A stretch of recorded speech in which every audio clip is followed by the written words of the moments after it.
Asosiasi Pengusaha Indonesia atau APindo merespon rencana Presiden Prabowo Subianto menghapuskan outsourcing. APindo menyatakan penghapusan outsourcing bisa merugikan industri padat karya. Ketua Umum APindo, Sinta Wijaya Kamdani, menilai rencana Presiden Prabowo menghapus outsourcing perlu kajian lebih lanjut. Ia menilai pemerintah perlu menjelaskan apakah penghapusan outsourcing berlaku untuk pekerja tertentu, jenis hubungan kerja, atau seluruh praktik alih daya.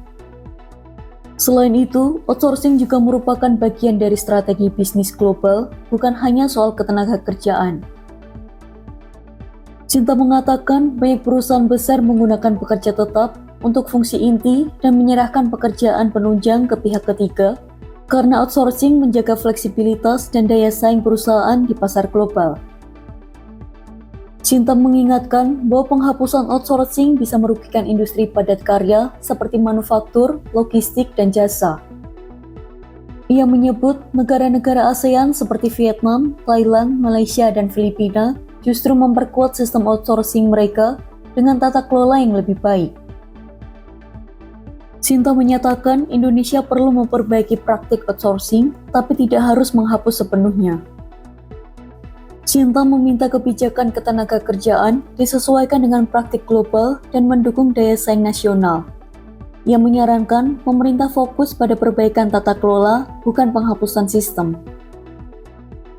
Sinta mengatakan pengusaha siap membantu pemerintah mengkaji kebijakan ini dengan mempertimbangkan perlindungan pekerja, keberlangsungan usaha, iklim investasi, dan daya saing nasional. Ia menekankan pentingnya diskusi berbasis kajian teknis dan hukum yang adil untuk semua pihak.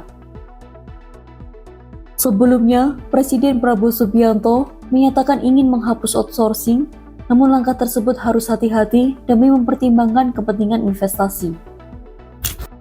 Presiden menyampaikan hal ini dalam pidato pada peringatan Hari Buruh Internasional atau May Day 2025 di lapangan Monas, Jakarta Pusat, Kamis 1 Mei 2025.